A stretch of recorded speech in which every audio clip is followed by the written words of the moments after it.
As the West Virginia Mountaineers put the finishing touches on this portal class, I got to ask the question, is this enough? And oh, by the way, they're not done yet. Got a couple little secrets to talk about.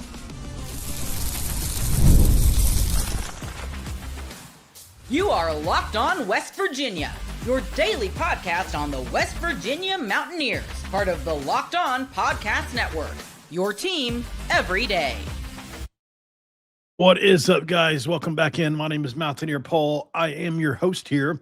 Welcome back into Locked On West Virginia, where we're diving into another show here tonight, and we're lucky to be doing the show. I'll tell you that. I've had one hell of a day, but thanks for making Locked On West Virginia your first listen here, guys, and for being a part of the Locked On Podcast Network, where we talk about your team, the Mountaineers, every single day.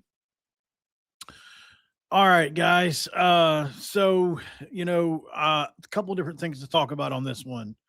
Obviously, I have been running a small fever all day, and I've just had a really hard time. I was in bed until about 2:00 in the afternoon. Come to find out, my front door was open all night. The wind blew it open. I have no idea how this happened. My cats got it. It was horrible. I was in bed freezing to death, thinking I had a fever or something. I didn't know what was going on.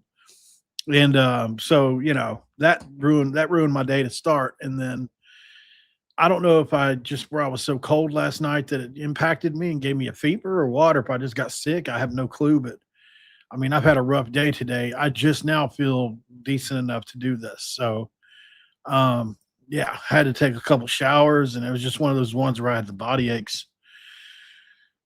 But I have been working the phones today, and I've had some agent interactions today that I think we should talk about. And so, I know that a lot of us weren't sure as of, the last couple of days if West Virginia was done yet or not done yet or what's going on. Well, after today, I can soundly say that I'm pretty sure West Virginia is going to at least add a couple more, as long as they can get them, right? I mean, there's always competition, but even if they don't, I think they're going to figure out a way to get a couple more either way. Offensive line for sure, one of those, and probably some defensive players. So, I'll give you guys the agents. I'll tell you guys what they said and all that. And then also we're going to do some updated breakdowns on the roster. I just want to, the question is it enough, right? I think that's an important question with this class when you consider the totality of everything involved. I mean, is the portal class alone enough? No, but what about with high school? What about with JUCO, right? So let's look at the entire roster now and see what we've got and just try to make some judgments off of that, right? That's it. All right. I know that the national championship game's on right now and all that. I'm just not interested in it, to be honest with y'all. I'm not. I'm so bummed out about college football at that level right now, and it is what it is. Wishing Signetti the best, I guess. I really don't have a dog in it, but let's go to some of these agents here. Let's see. So what I did is I went ahead and I just kind of stripped away the names and things. And I thought, it'd be kind of cool if I could tell them like how the conversations were going and different things like that. So this is a conversation I had with an agent today. I said, "Hey, sir, just checking in. Wanted to see if your two guys made it to West Virginia." He said, "They did. Both are there today and staying in tomorrow." This was yesterday. I said, "That's big. How's the visit been so far?" He said, "Strong. They're comfortable. They like the staff, and they feel like West Virginia has a real plan for each of them." That's what he said. So obviously that's pretty cool. And then I had one other, and I said, "Hey, was just checking on blank. How did West Virginia go?" Said he loved it. Honestly, better than expected. I said, "What stood out?" He said, "Clear role, straight communication, and the staff he trusts. West Virginia definitely made a statement." So two really good,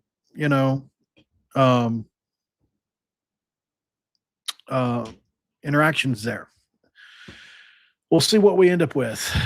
So it seems like there's potentially 3 there, but might only end up being 2. I don't know. But, you know, this agents thing is kind of it's gotten fun, man, dealing with all these agents, but it's just every time you turn around, there's a new agent for every individual player. It would be so much easier if there were, let's say there was 50 agents even. That way you could at least narrow it down some, but at the same time, I do like the fact that everybody's able to, you know, for lack of a better term, I guess, get paid. But some of these kids are just getting some of the worst advice. It's just like my buddy Dan that we had on here on the show, who was the agent for Devin Vass.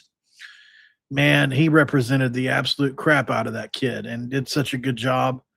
It just makes you wonder.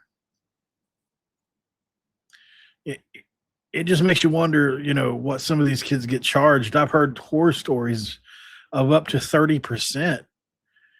I mean, could you imagine? Could you imagine having Brendan Sorsby or somebody and then charging 30%?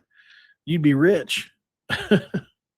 And the crazy thing is that's happened to a couple guys. Come on, man, let me represent you, like crazy. That's why Jamon Tapp, I asked Jamon Tapp, I said, hey, man, why are you representing yourself? He said, I ain't paying nobody. I get it. When you think about it, even 3% is a lot. But the thing is I've seen a lot of guys charging 10%, like a lot. And think about 10% of, even 10% of $1 million is a lot of money, man. $100,000. Are you kidding me? Or let's say it's, if it's 500K.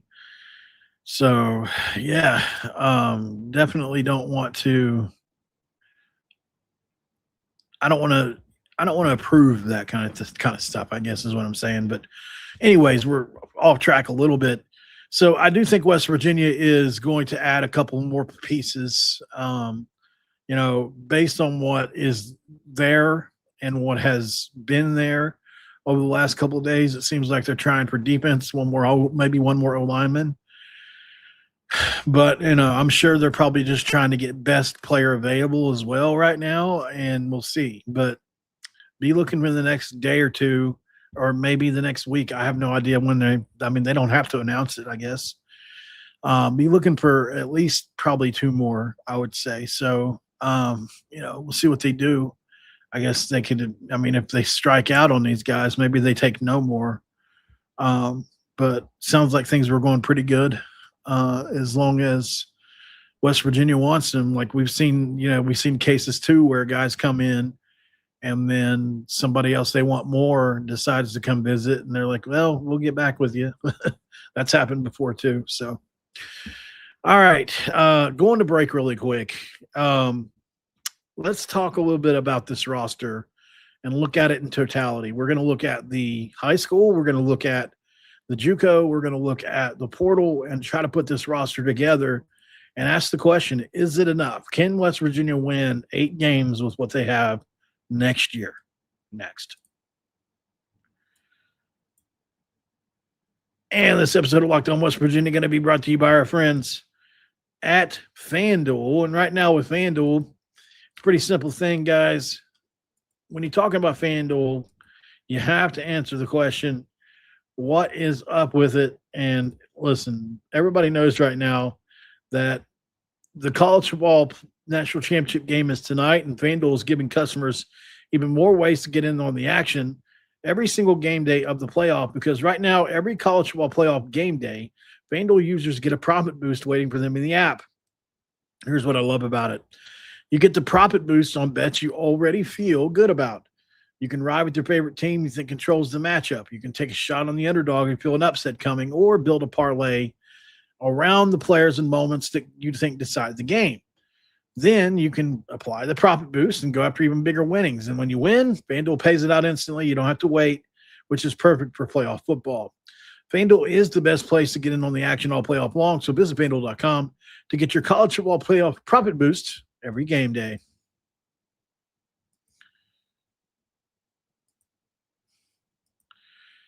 All right. Let's jump into segment 2, cracking a do. I drink a lot of water today too, man. It seems like maybe that's what I needed as well. I have no idea. I feel like crap. Sometimes I think you just feel bad. Your body just feels bad. I don't know. I know that's like a very dumb thing to say. Sometimes your body just feels bad. Dude. All right, so oh yeah. By the way, I have to be correct. I have to correct myself. I was wrong yesterday, and I am really embarrassed to admit this because I guess I just overlooked it. I don't know how I did, but Michael Hawkins Jr. signed on the 8th of January. I guess I missed it, but I had seen some media folks talking about it as well. You know what I mean? On X. So it's not like I was the only one. I guess maybe people just missed it or something. Maybe it was during a really, on the 8th. I don't know what day. I don't know maybe we had a bunch of recruits that day and we just all overlooked it. But he has signed. So yesterday I was telling you guys I got my eye on that situation. Why hasn't he signed yet? Turns out he did sign. So just wanted to correct that. I know not everybody will see it, but I'm glad that he did. So quarterbacks, you have Michael Hawkins Jr., Max Brown, Scotty Fox, Jaron Hughley, John Johnson, and Wyatt Brown. The quarterbacks are really interesting, right? Because it's going to be Fox or Hawkins that win the job. And then I don't know that Max Brown will be the third guy or not. I mean, maybe he is, but I would be surprised. I say there are a couple other guys on there that could really do the damage. And as you guys know, I'm a big fan of Wyatt Walker-Brown. I am a big fan. I think he's by far one of the most overlooked players in this entire class. Nobody talks about him. They all want to talk about Jaron Hughley. They want to talk about, everybody else. And Wyatt Walker-Brown runs a 4.5, 6'3", 220 pounds, and can sling the ball all over the lot. I think he's going to be the quarterback of our future at some point. I just have a gut feeling about it. I could be wrong. But if you haven't had a chance to go watch more Wyatt Walker-Brown stuff, please do yourself a favor and go watch it because he is so good. Obviously, Scotty Fox and company and all them guys are going to be tough to beat out. And I don't know that he will be able to, but at least not this year. Maybe going forward, he could put himself in the race. But, man, Wyatt is one of those dudes I really like on this team. At running back, but the answer, I'm going to ask the question at every position grouping. Is it enough? At quarterback, I don't know. I think that's an incomplete. Is it enough at quarterback? Well, if you've got one guy go down, then you're really nervous, right? Because you're one play away from Jaron Hughley having to run out there, or Wyatt Walker-Brown having to run out there. So I think it's definitely on a better team, maybe Max Brown is a better football player and all that because he was behind a bad offensive line last year, and he can really run it. Max Brown, like if it comes down to just running it, he can really run. So that wouldn't be bad. I think he'd be good in that style where they're running a lot and throwing it every now and then. I think, Max Brown could be good in that situation. Running backs. Now, this is one hell of a room here. Cam Cook, Amari Latimer, Christopher Talley, Martavis Boswell, Lawrence Autry, and Sir Paul Cheeks, who's injured. So it's really between the 5. Obviously, Cam Cook, Amari Latimer, Boswell, Talley, and then Autry. You got to give Amari Latimer the second spot but I wouldn't be surprised to see Boswell in there too. But the thing is Tally's really good as well. But I think they're all going to get carries at different times, and maybe you work them in. In your like for instance, Martavis Boswell. I'd work him into the slot somehow. I would figure it out because he is so dynamic, so dynamic. Um, you can't, you have to, right? Just think you have to. You got to figure out a way to get him on the field, and all that. So, but I think this room is complete, even though there's a lot of youth in it. I think there are really good players in it, and we've seen over and over again now, freshmen can survive in a college offense now, especially if they're ready, if they work hard enough. Wide receiver is interesting if you consider the entirety of the whole rooms, with all positions. Teron Francis, Prince Strawn, Landon Drum, Malachi Thompson, Charlie Hannafin, Jaden Bray. I mean, obviously Bray coming back is huge. John Nider, DJ Epps, Keon Hutchins, Cyrus Traw, and Robert Oliver. I think I would expect Cyrus Traw to make a step up this year. Armoni Weaver, Kedrick Triplett, Greg Wilfred, and Cam Pitchford. There is a video going around of Greg Wilfred right now he's just absolutely destroying dudes in the slot. He really is. Yeah, he's killing things. So I like Wilfred a lot, man, in one of the slots. I think and Kedrick Triplett too. I think our wide receiver room is sneaky good. We need some of these guys to work out though. It's got potential. It's just, can Teron Francis work out? We don't know. Will Prince Strawn turn into what he used to be? We don't know. Then everybody else out wide is like, who are they? Jaden Bray, if he can stay healthy, he's got number one potential. John Nider is a tough son of a gun that makes hard catches. DJ Epps is a very, very slippery type receiver. Keon Hutchins is a really good player, obviously coming out of JUCO, is one of the top JUCO wide receivers in the nation. Cyrus Traw is a really good route runner coming up from the FCS level last year. And Robert Oliver comes in as a very fast receiver. Armoni Weaver is a small player, but he can run routes. Kedrick Triplett is another one of those two JUCOs that we brought in. Greg Wilfred obviously is, he was just a talented player at Edna Carr. And then Camden Pitchford, who I don't know, I haven't heard anything about him lately.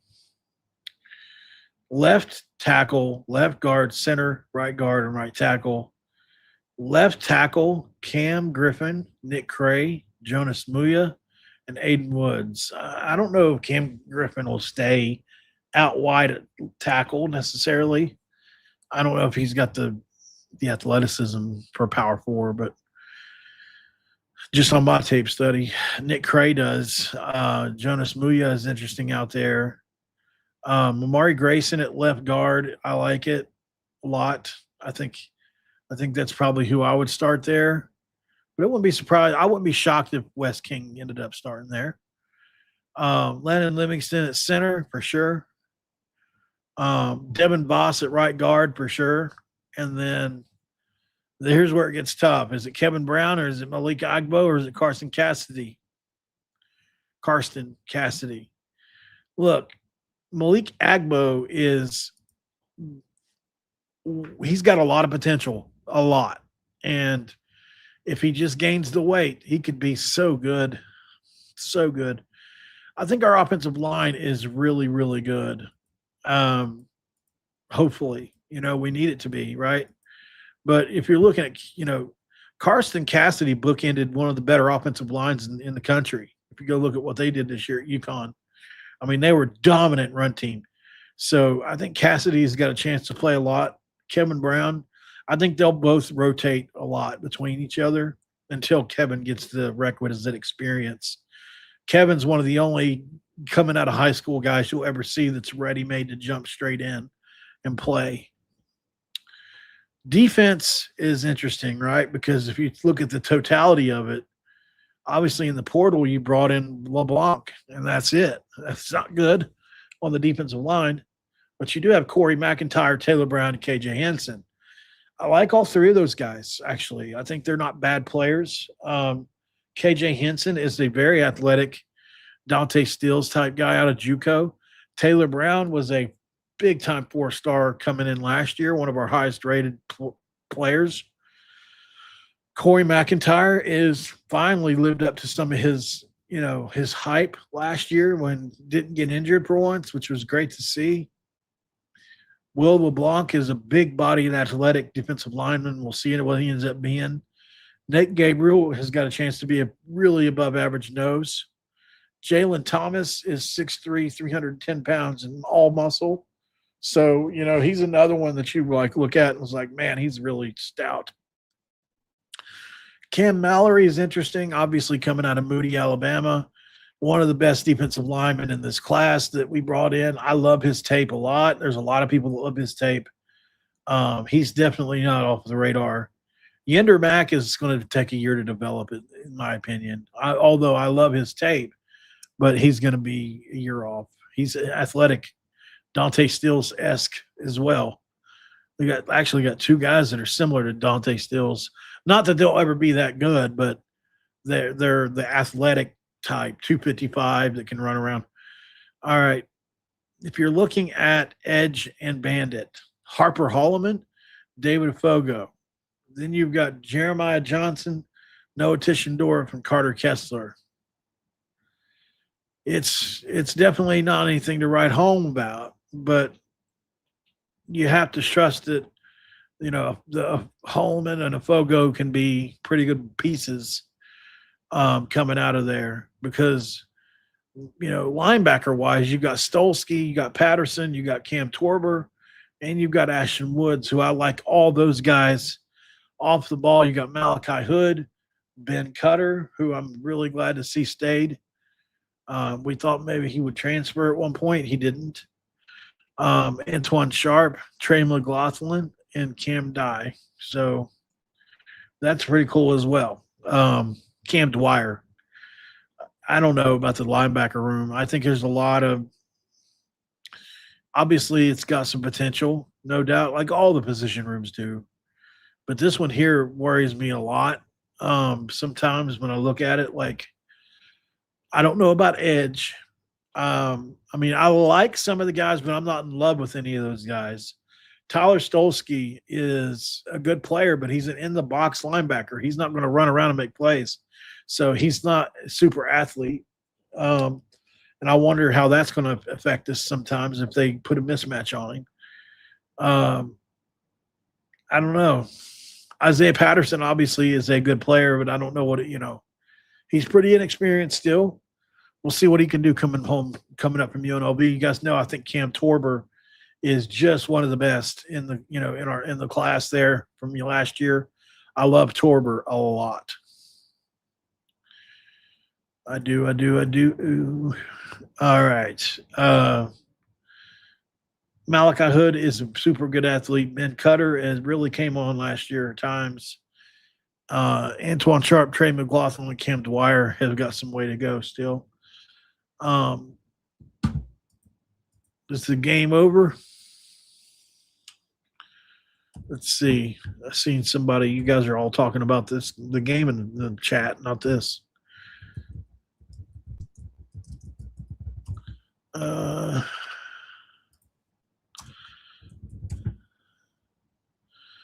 Looks like Indiana wins 27-21. Yep. Or at least they have the ball. So, interesting. Let's go to break really quick. We'll come back. We'll put finishing touches on this one.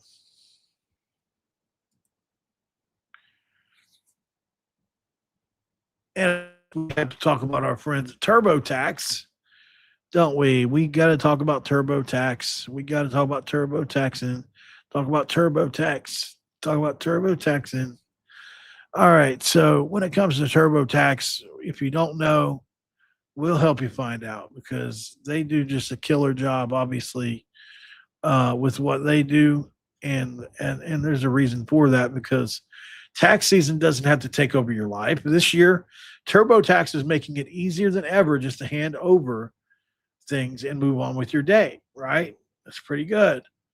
Well, with TurboTax full service, you can save your taxes, have your taxes done by a trusted local expert, start to finish, without stress or guesswork. Pretty good, right? Instead of spending hours trying to figure out forms, you can just meet with a local who will basically, get you connected online. And they'll handle everything from W-2s to self-employment forms and get to work to get you your every dollar back, every deduction. So you can upload documents, go about your day, and all this, as well as get updates, which is a big deal, right in the TurboTax app. And then, it's a huge time saver as well. It gives it real pace and peace of mind knowing that you don't have to worry about your taxes running amok. For a limited time, you can have your taxes done by a local TurboTax expert for just $150, all in. If TurboTax didn't file for you last year, just file by February 28th. Not bad, because you could just take your taxes off your plate and get back to your life. Do it now with visit for turbotax.com/local to book your appointment today.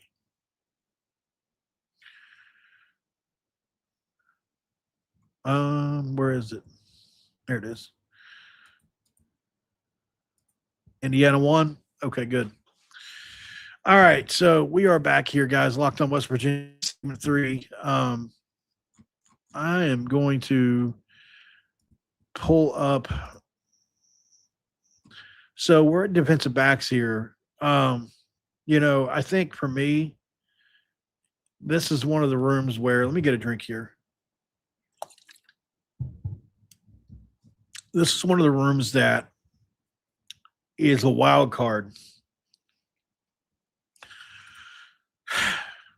Kamari Wilson scares me, guys. If he plays in the box as a safety, I'll be happy. But if they've got him, playing free safety or deep safety, I don't think they will, for what it's worth, by the way. But if they do, he's not fast enough to play deep in coverage, in my opinion. I know I hate to talk bad about anybody, man. I really do. But Kamari Wilson from Memphis is a good player, and his stats look really good on paper. But when you go study his film, I've watched him get run completely past on probably at least 4 or 5 occasions, and that was only in 2 games. Overall, he kind of struggles in coverage, but he's super elite or really good at everything else. So that's why I wonder, will they put him at nickel? Will they put him up, up closer to a box safety? Maybe they will, and we won't have to worry about it. But just something to keep your eye on. Kamari Wilson is not, unfortunately, the ball hawking, just Ed Reed type safety that you would like to see. Nick Taylor, Julian Horton, and Ricky Giles. Nick Taylor had his moments last year too. Emery Snyder, nickel, and Miles Cottrey are very interesting. Obviously, I love Miles Cottrey there. Sign me up for him there right now. As you guys know, Miles Cottrey is easily one of my favorite guys coming in this coming year, which we've had his coach on. We've had him on now at this point, and he is shot out of the cannon, man. That's for sure. We're lucky to have Miles Cottrey as a true freshman coming in. But I don't know. I don't think he'll start. That would be a shocker.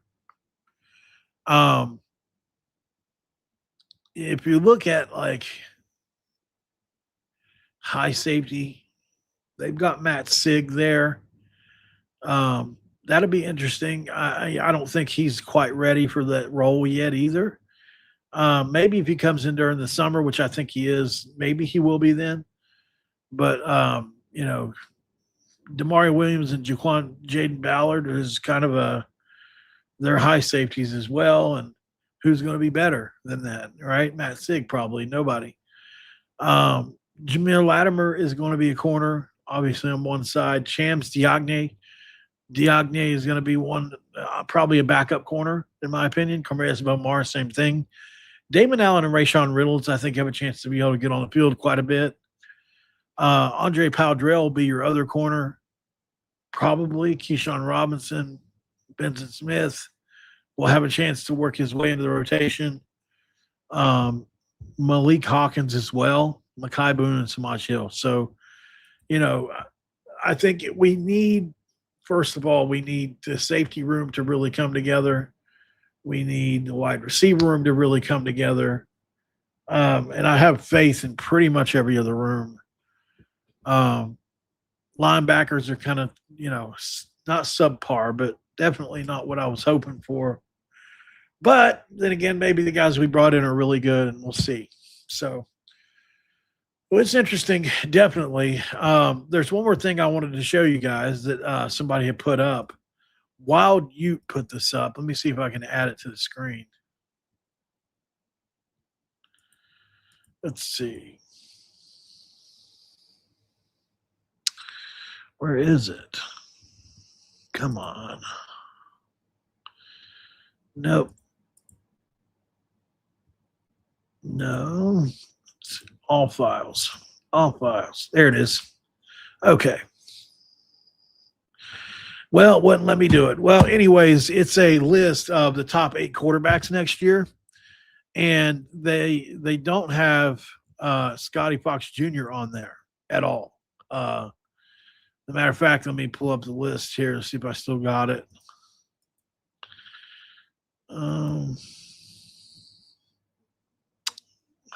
Well, let's see.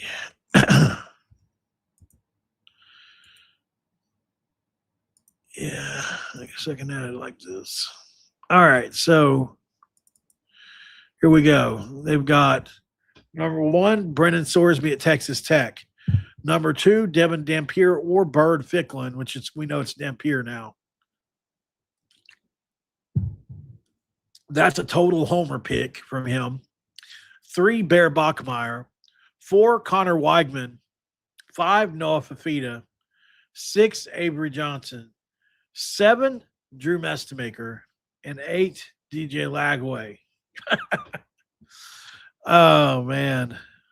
I'm sorry, but I don't think there's any way that West Virginia is not in that conversation as far as quarterbacks go. Like, whoever starts for us this year is going to be in the conversation for some kind of all-conference award or some kind of something. They just will. There'll be too much productivity, I think, out of that position.